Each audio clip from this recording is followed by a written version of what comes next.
Hi guys, my name is. Sorry. Hi guys, my name is Red One. I'm a poet. So I started writing when I was at the age of 13. I used to write rap lyrics. So the poem I'm going to share is called Kashmir War 1948. Bismillah. You see, the British nation was huge in numbers. That's why my grandfather joined the British Army to fight against other nations. And in 1948, he joined the Pakistani army to support the capture of Kashmir.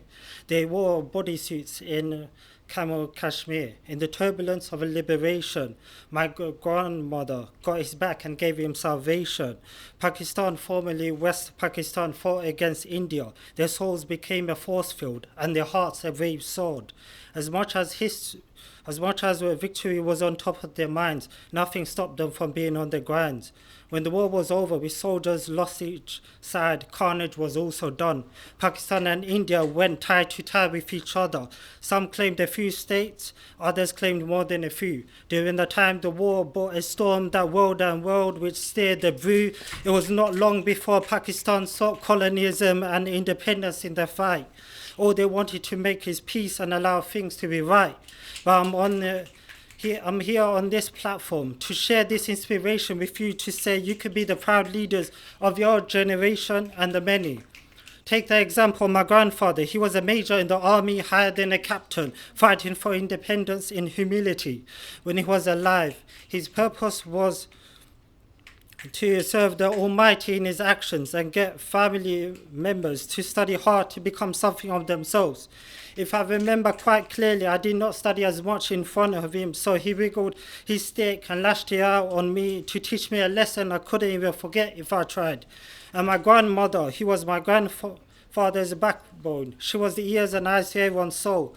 Whenever she spoke about my grandfather, her warm eyes and heart lit right up to the seven heavens with a wide smile and said, "Your grandfather was a great man, both humble and rigid." She was a primary school teacher who shared the successes with her students and left them with a long-lasting legacy.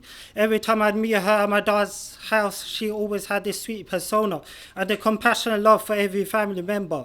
Her thoughts about well-being of others turned out to be her number one priority, which in this age is seen as almost a rarity. She had this thing where eating just right was the remedy to one's growth in a spiritual, physical, and mental sense. They both passed away onto a whole new realm, with a new chapter that is yet to begin after success of the trials of the grave and accountability.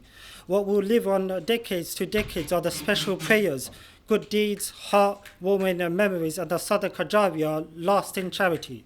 So let us pray for our grandparents, living or not, that they've reached the greatest heights in paradise to abide in for eternity, and have the intentions we make sincerely renewed. Ameen. Thank you for listening.